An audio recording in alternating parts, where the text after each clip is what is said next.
Read the signs, no? Basahin mo yung mga senyales. Basahin mo yung mga signs sa kalsada. So, ta-transfer ko lamang. I'm ultimately using a second gear sa mga kalsada na ito. Read the signs. All throughout this driving scenario, mga kabisat, ang dami natin nakikitang signs sa kalsada, no? Mga signage na makakatulong sa'yo upang makapag-drive ka safely sa ganitong klase ng kalsada. Usually maraming mga nakaharap na signage doon sa mga bumababa, sa mga pa-downhill.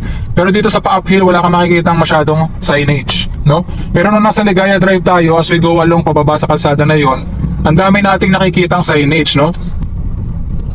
Nakita niyo po yung ginawa ng motor na yon? Umo-overtake siya sa blind curve, mga kapiksit. Talagang may pagkatanga ito. Kung meron po tayong kasalubong sa time na yon na medyo mabilis ang dating, nabangga sila. Okay?